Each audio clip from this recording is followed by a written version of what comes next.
28 अगस्त को रक्षाबंधन का त्यौहार है। सभी सनातनियों को, सभी मेरी जीजियों को, सभी मेरी बेटियों को, सभी मेरी बहनों को, सभी मेरे भाइयों को, अपने भाई की तरफ से सभी मेरी बहनों को रक्षाबंधन के त्यौहार की बहुत बहुत बधाई है। 28 अगस्त को रक्षाबंधन का त्यौहार मनाएं, महादेव को भी राखी बांधें, स्वयं भी अपने जीवन को सार्थक करें। एक संबंध भगवान से बनो, रिश्ता जोड़ो। रक्षाबंधन के दिन कार्य सिद्धि के लिए 5 दुर्वा गणेश जी को चढ़ाई जाती है। आज भी नियम है। हाथ में जब रक्षा सूत्र बंधे, जब राखी बंधे, तो तुम्हारे हाथ में श्रीफल होना चाहिए, नारियल होना चाहिए। क्यों?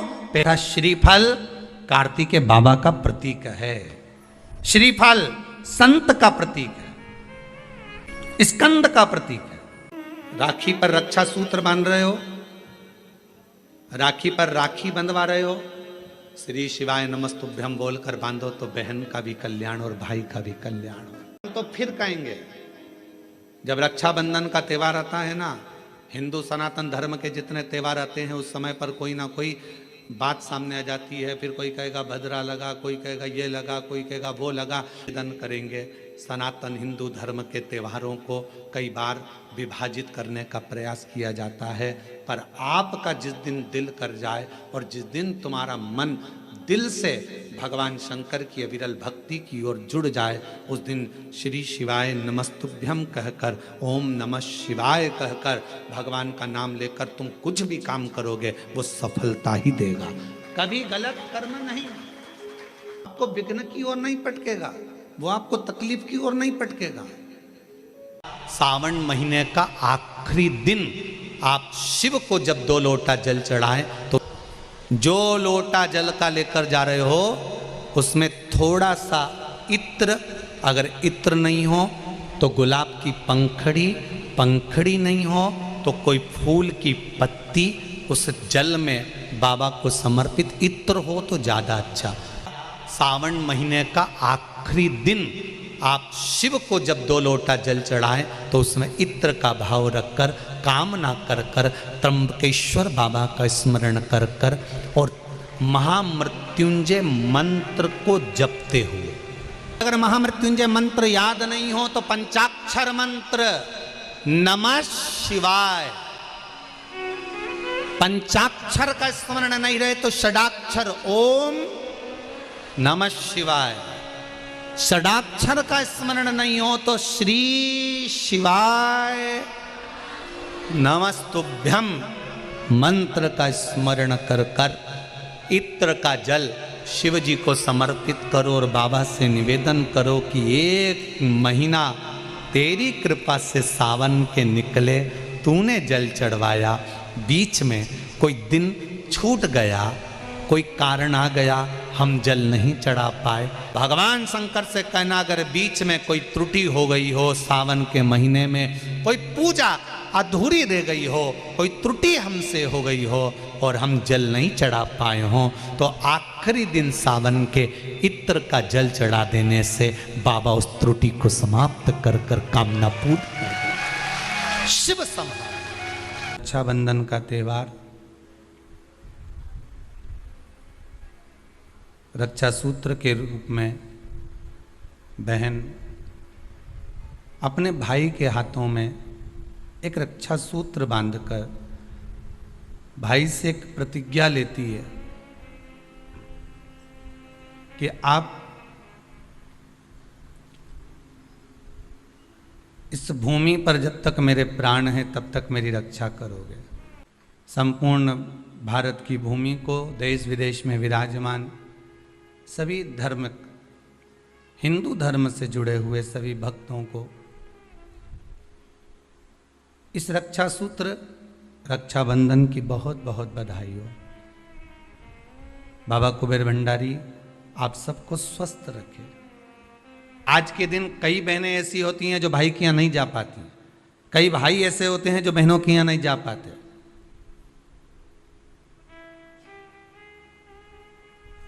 तो क्या इनका संबंध समाप्त हो जाएगा?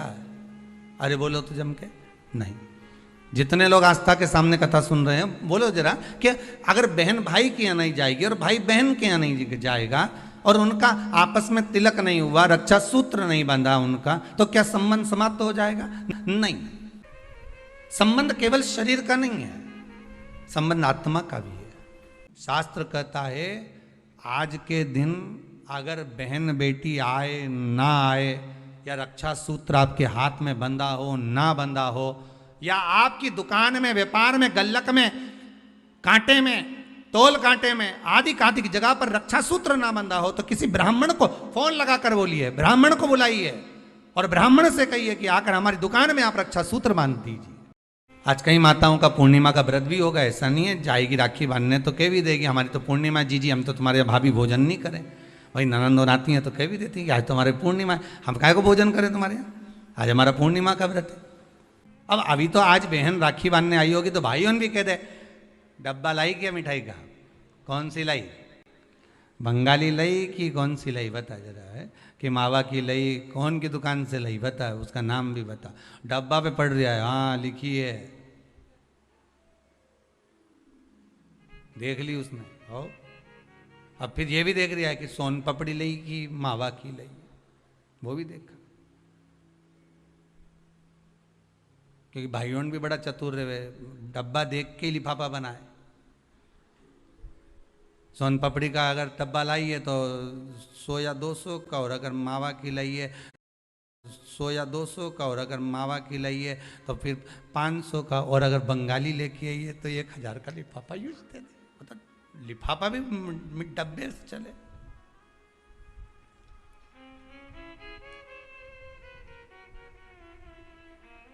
और वो फिर बहन लेके आती है ना, नारियल लाती है, श्रीफल, श्रीफल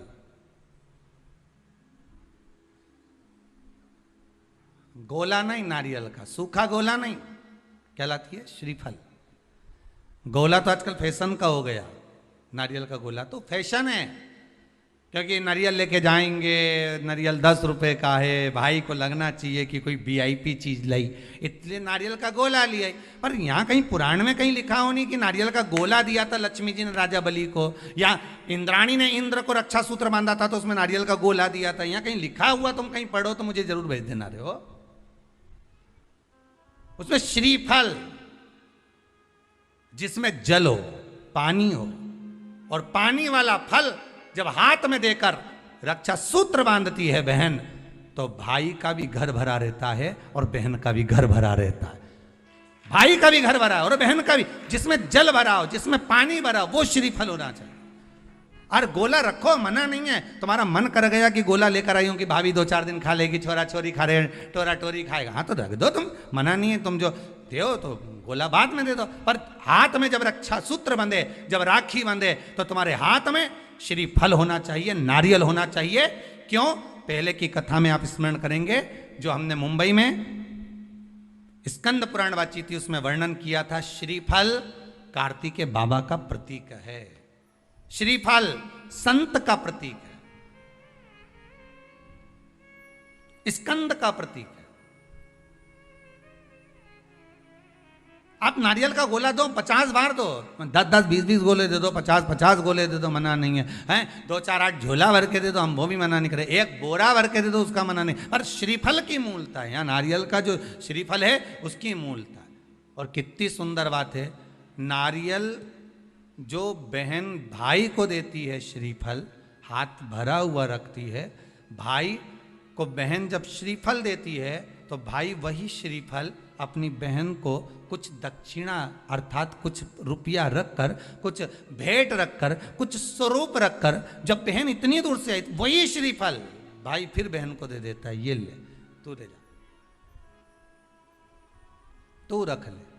पर बहन उस श्रीफल को लेकर नहीं जाती है। बहन क्या कहती है, नहीं नहीं तुझे रखना पड़ेगा, तू रख।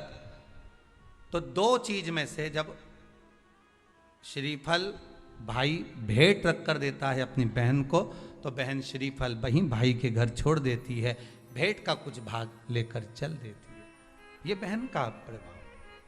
रक्षा सूत्र को लोगों ने बिगाड़ दिया। आज के जमाने में तो रक्षाबंधन का भी महत्व लोग नहीं जानते कि कैसे रक्षा सूत्र बनना चाहिए, कैसे रक्षाबंधन होना चाहिए। उसका भी विशेष महत्व होता है भाई, उसकी भी मूलता होती है। और एक बात कहूंगा आज रक्षाबंधन पर, आपको अच्छी लगे तो आप स्वीकार करना, ना लगे तो आप छोड़ देना। वैसे भी सीहोर वाला महाराज ताड़ी तड़ी बोले ही बोले है, उसमें क्या दिक्कत, तो बोलने में तो कोई पीछे हटूंगा नहीं। एक निवेदन आप सबसे करूंगा, आपको अच्छा लगे अपने जीवन में उतारिएगा, ना लगे कोई बात नहीं, छोड़ दीजिएगा, पर उतारना जरूर।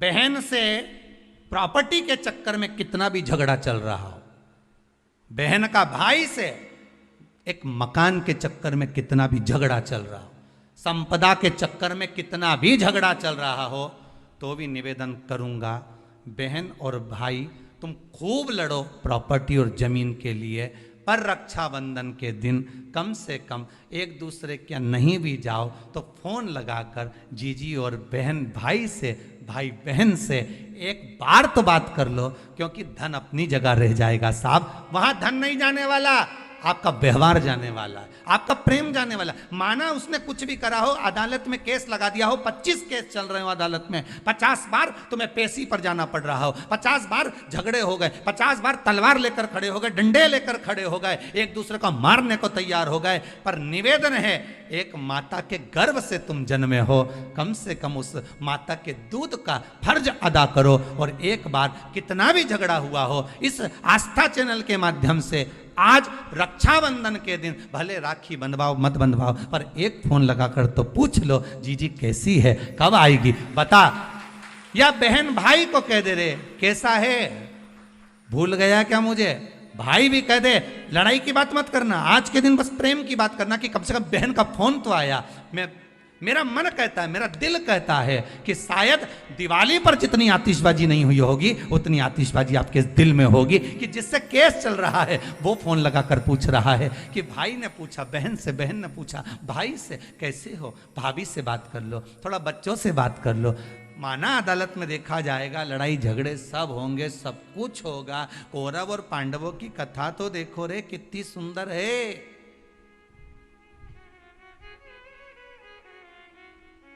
कितनी सुंदर है।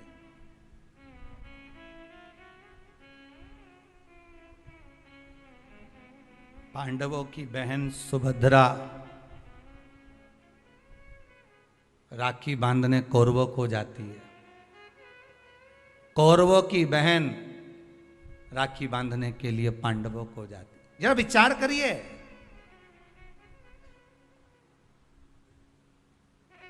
क्या युद्ध के मैदान में लड़े नहीं, क्या युद्ध के मैदान में मरे नहीं, युद्ध अपनी जगह पर है, लड़ाई अपनी जगह पर है, पर एक त्योहार की त्योहार कम से कम आज बूढ़ी सी बूढ़ी भी माँ होती है ना, तो रक्षाबंधन पर तो उसको भी मायके की याद आती है सब। क्यों नहीं जाती वो, क्योंकि ये घर कौन देखे, बहुवन सब चली गई तो उसको तो देखना है ना। बूढ़ी से बूढ़ी भी माँ हो ना, तो उसको भी याद आती है मायके की, वो बहू से कह देती है ले लिफाफे में थोड़ी सी 2 राखी रख दे और मारा दोनों भाइयों के लिए कोरियर कर दे, 5 दिन 8 दिन पहले से कह रही है भेज दी क्या बेटा, भेज दी क्या बेटा, हाँ मम्मी भेज दी, अब वो पहुँच जाए उसमें एक पत्र लिख के डाल दे कि बंधवा लेना, हो थारी बुआ ने भेजी है, बंधवा लेना, तेरी बहन ने भेजी है। झगड़ा अपनी जगह पर चलने दो साहब, लड़ाई अपनी जगह पर चलने दो साहब, मत जाओ तुम राखी बंधवाने, मत जाओ तुम राखी बांधने, पर फोन तो लगा लो, एक बार तो दिल से कह सकते हो कि कैसी हो, भले कितना झगड़ा कितना लड़ाई कितना विवाद क्यों ना हो, अच्छा लगे तो आप अपने पास रखना, बुरा लगे तो छोड़ देना हो। और दोनों के मन में ये बात भी नहीं आना चाहिए जब फोन लगाएं तो कि समझौते के लिए लगाया होगा या धन के लिए लगाया होगा, ये भी मन में भाव मत लेकर आना। बहन तो कहती है मुझे क्या चाहिए, तुम दे भी दोगे साड़ी तो क्या करूँगे, मेरे पास तो पहले से बहुत सारी पड़ी है, क्या करना भैया, भाभी रहने दो, बस व्यवहार अच्छा रखो, प्रेम अच्छा रखो, वाणी अच्छी रखो, मीठा बोलो, अच्छे से बोलो, बस इतना चाहिए और कुछ भी नहीं चाहिए, मुझे और कुछ नहीं चाहिए। लेन देन से कुछ नहीं होता, लेना और देना तो अपनी जगह पर होता है, लेन देन से कोई मतलब नहीं, मतलब है केवल प्रेम से, केवल इसमें। भाई को लगे बहन इतनी पैसे वाली है पति इतना कमा रहा है और भतीजों के लिए जरा सा सामान नहीं लाई, थोड़ा सा सामान लेकर आ जाना था अपने भतीजा भतीजी के लिए। तो भाइयों से निवेदन है, बहन से ये आशा मत रखो कि भतीजों के लिए कुछ लेकर आए, आशा ये रखो कि बहन हमारे दरवाजे पर आ जाए। पहले भी कहा, फिर कहते हैं, गाय बेटी, बहन बेटियां, गौ माता और संत ब्राह्मण। संत ब्राह्मण, गाय बेटी और संत ब्राह्मण, ये तीनों का बड़ा बड़ा महत्व, और ये तीनों राखी से जुड़े हुए हैं, तीनों रक्षाबंधन से जुड़े हुए महाराज जी। आज के दिन बहन तो भाई को राखी बांधती है, अपनी जगह पर है, पर आपने कथा में सुना होगा, इंद्राणी ने भी इंद्र को रक्षा सूत्र बांधा था गुरुदेव के कहने पर कि ये रक्षा सूत्र बांध कर भेजिए इंद्र को। तो इंद्राणी कहती है मैं धर्म पत्नी हूं उनकी। तो क्या हुआ, आप रक्षा सूत्र बांधिए। अगर धर्म पत्नी रक्षा सूत्र नहीं बांध सकती तो यहां शास्त्र कहता है इंद्राणी ने इंद्र को युद्ध में विजय होने के लिए दिया था, रक्षा सूत्र बांधा था, स्वयं गुरु खड़े हुए। शास्त्र कहता है आज के दिन अगर बहन बेटी आए ना आए, या रक्षा सूत्र आपके हाथ में बंधा हो ना बंधा हो, या आपकी दुकान में, व्यापार में, गल्लक में, कांटे में, तोल कांटे में, आदि आदि की जगह पर रक्षा सूत्र ना बंधा हो, तो किसी ब्राह्मण को फोन लगाकर बोलिए, ब्राह्मण को बुलाइए और ब्राह्मण से कहिए कि आकर हमारी दुकान में आप रक्षा सूत्र बांध दीजिए। गाय, ब्राह्मण, साधु, संत और बहन बेटी, ये तीन काल का हरण करती है, इसलिए इन तीनों की महत्वता। जब ये राखी जो बनती है ना, ये रक्षा सूत्र जो तुमने बांधा है, ये मोली जो बांधते हैं, कलेवा जो बांधते हैं, ये रक्षा सूत्र बहुत दिन तक जब बंधा रहता है, बंधा रहता है, बंधा रहता है, पूरा समय 8 महीने, 9 महीने, 6 महीने, 4 महीने, 3 महीने, जितना भी आप लोग बांध कर रखते हैं, जितना भी 8 दिन, 15 दिन, 20 दिन, जब तक आप बांध कर रखते हैं, उसके बाद में इसको खोलने के बाद कहां डाला जाता है?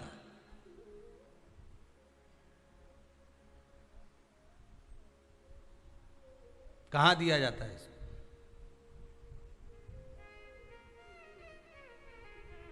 वो रक्षा सूत्र को कहां डाला जाता है? तो कहते हैं जिस स्थान पर गाय को बांधा जाता है, जिस स्थान पर गाय को बांधा जाता है, उस स्थान पर इस रक्षा सूत्र को ले जाकर एक और किसी भी खूंटे से गाय के, या गाय का जो ग्वाड़ा होता है, गाय जहां बंधती है, उस स्थान पर कोई कील लगी हो, कोई खूंटा लगा हो, उससे इस रक्षा सूत्र को खोलकर बाद में बांध दिया जाता, वहां रख दिया जाता। क्यों, किस लिए रखते हैं, क्यों जोड़ा गया इसको हिंदू धर्म में? रक्षा सूत्र को गाय से क्यों जोड़ा गया? उसका कारण केवल इतना है कि गौ माता, जब तक आपने रक्षा सूत्र बांधा, इसके बाद रक्षा सूत्र आपने अगर गौ माता के उस ग्वाड़े में कहीं ले जाकर बांध दिया है, दे दिया है, रख दिया है, 33 कोटि देवता गौ माता के भीतर विराजमान होते हैं, 33 कोटि देवता गौ माता के भीतर रहते हैं। और केवल ये जो ये गाय जहां बंधती है, गौशाला जो होती है ना, गाय जहां बनती है, जहां पर गौ माता निवास करती है, हम तो कहते हैं लोग वृंदावन किससे मिलने जाते हैं? जम के बोलिए जरा, भगवान कृष्ण से, ठीक है? और भगवान कृष्ण किसको चराने जाते हैं? गौ माता। मतलब तुम कृष्ण जी के पीछे और कृष्ण जी गौ माता के पीछे। क्यों?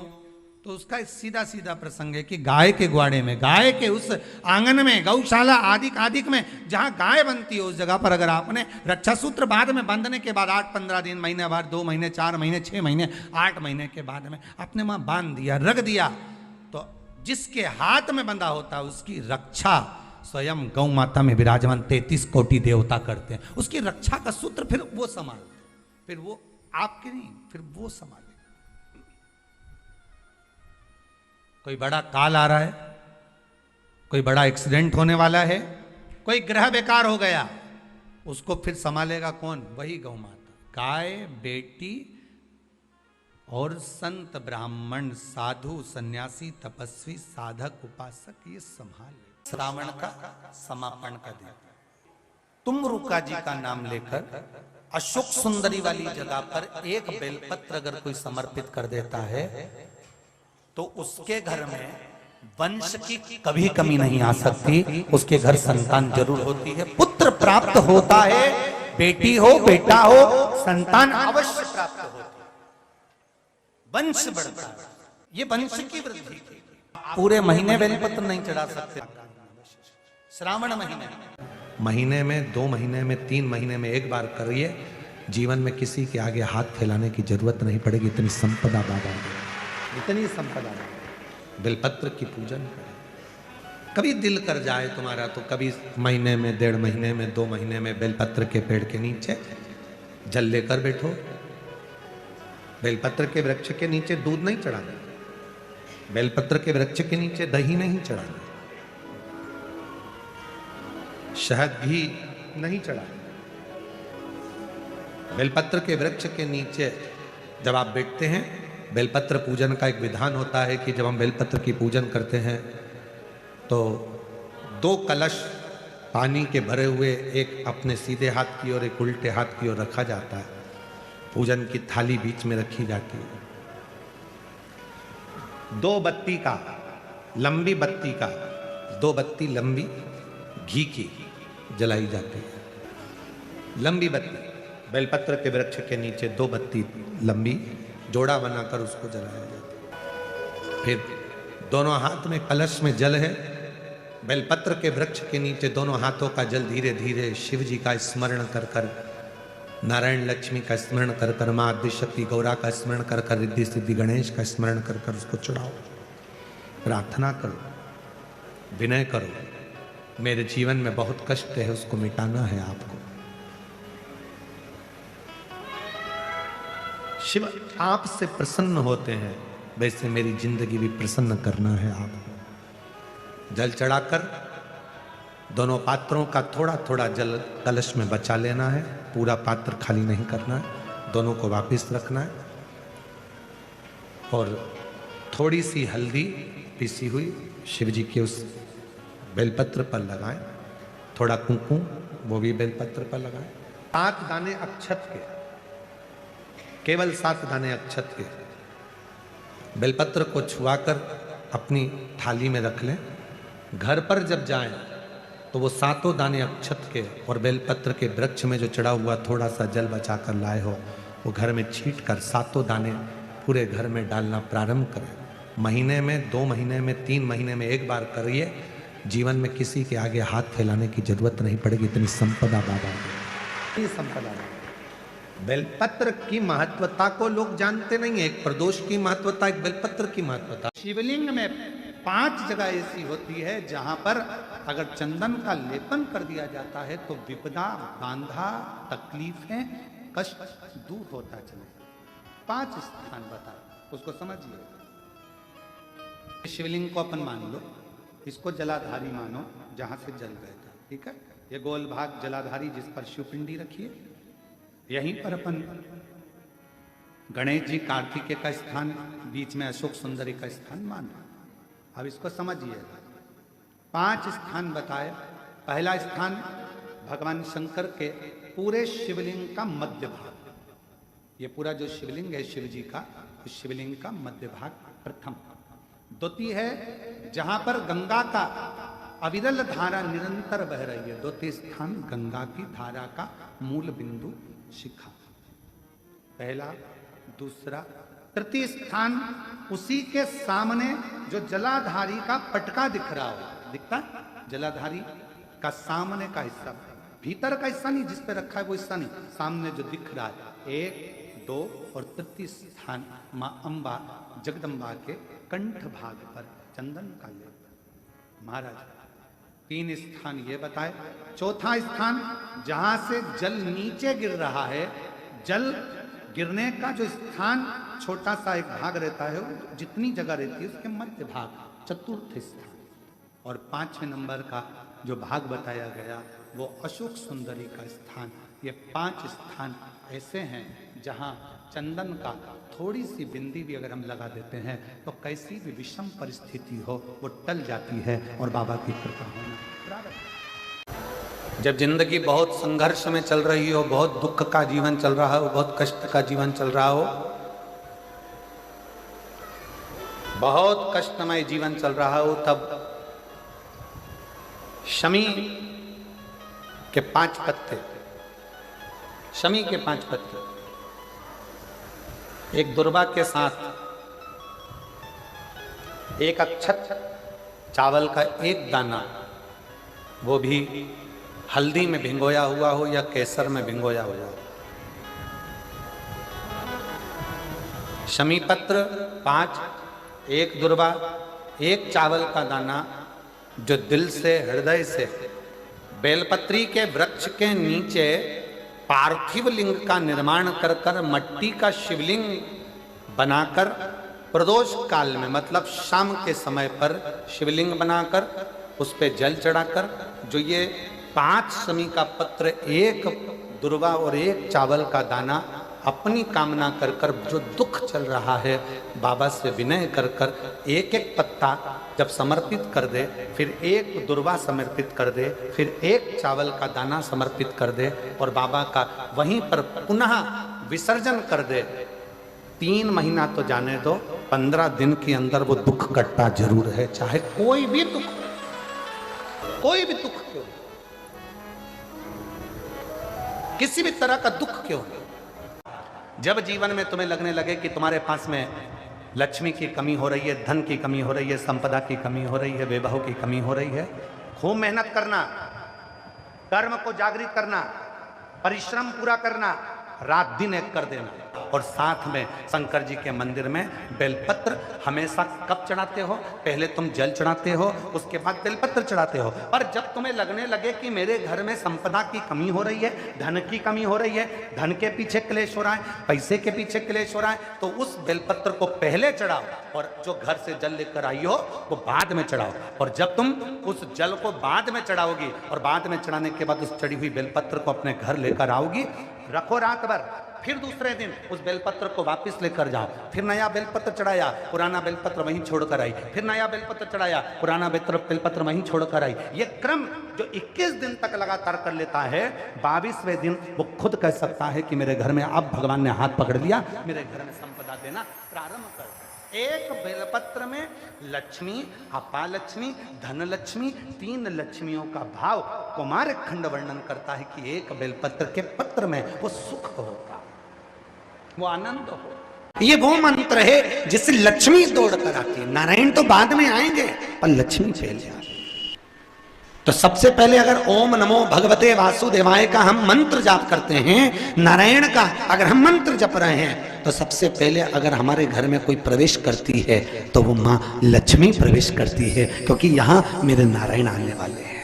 पहले मैं जाऊं, पहले मुझे पहुंचना होगा, तब नारायण यहाँ पर पहुंचेंगे, लक्ष्मी जी। इसलिए आयाती और नियाती, दाता और विधाता की धर्म पत्नी माता लक्ष्मी की भाभियां जब जब लक्ष्मी जी को बुलाना रहता था इसी मंत्र को जपती थी।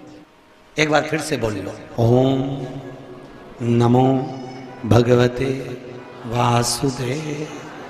ये वो मंत्र है जिससे लक्ष्मी दौड़ कर आती है। नारायण तो बाद में आएंगे पर लक्ष्मी पहले आती है। को 2 चीजें ऐसी चढ़ाई जाती है जब व्यक्ति की ग्रह दशा बेकार चलती है, जब व्यक्ति को यश नहीं मिलता है, जब व्यक्ति को सम्मान नहीं मिलता है, व्यक्ति एक ही जगह अटक कर रह जाता है, उसको सफलता नहीं मिलती है, जब व्यक्ति को बार बार अपयश मिलता है, जब व्यक्ति को बार बार टेंशन आता है, वो डिप्रेशन में पड़ा रहता है, चिंता में पड़ा रहता है, तो शिव जी को केवल 2 चीजें ऐसी चढ़ती है जो हमारे भीतर के क्लेशों को, अशांति को, दुख को, तकलीफ को, कष्ट को हमारे भीतर से निकालता है। एक है धतूरा और दूसरे नंबर पर शमी का पुत्र, शमी का पत्र। एक धतूरा और दूसरे नंबर पर शमी का पत्र।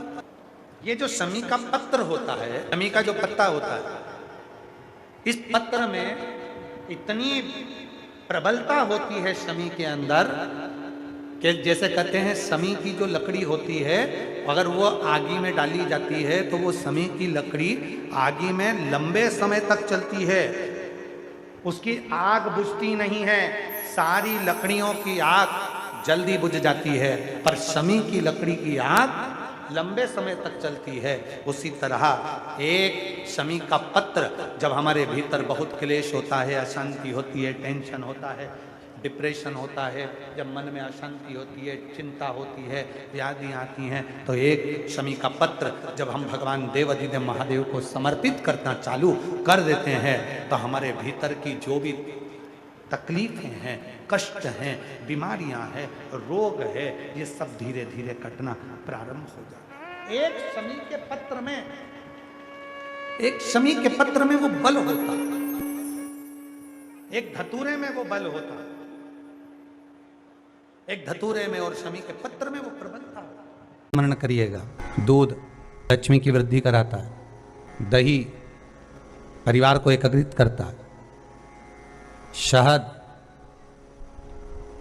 रोग बीमारी को दूर भगा देता है, घी घृत वंश की वृद्धि कर देता है, कोई घात मनुष्य के लिए आ रही है उसको रोक देता है, शक्कर मिष्ठान परिवार में अगर कहीं कोई क्लेश चल रहा है, कोई बहुत ज़्यादा क्लेश चल रहा है, शक्कर उसको रोक देती है। शिव को समर्पित होने वाली एक एक वस्तु, शंकर को समर्पित होने वाला एक एक पदार्थ, शिव को समर्पित होने वाली एक एक चीज भगवान स्वतः स्वीकार कर कर जीवन का एक आनंद सुख दे देता है, अपने आप में एक सुख प्रदान करता है। बहुत तकलीफ है, बहुत कष्ट है, इतना टेंशन है कि पूरा डिप्रेशन में जीव जा रहा है। पहुंच जाओ नंदी के पास, बैठ जाओ नंदी के पास में, जो चरण उठा हुआ है उसी के पास में बैठ जाओ, नंदी के बिल्कुल बाजू पास में। कुछ देर ओम का नाद करना प्रारंभ करिए।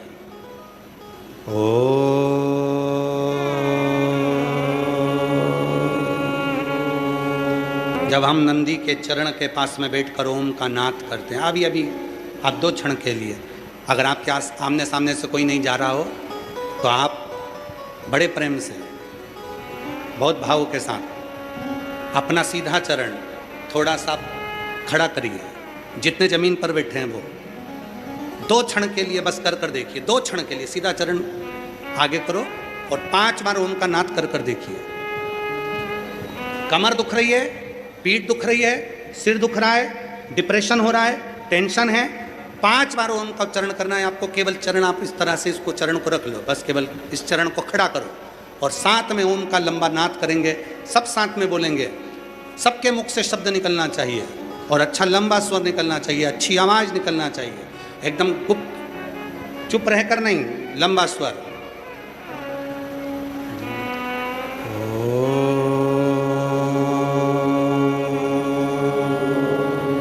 नेत्र खोलकर स्मरण करिए, आपके जीवन का जो सुख होगा, आपको ऐसा महसूस होगा कि मैं एकदम हल्की हो गई, मेरे भीतर से कुछ निकल गया, जो मेरे भीतर का कुछ दर्द था, तकलीफ थी, वो समाप्त हो गई।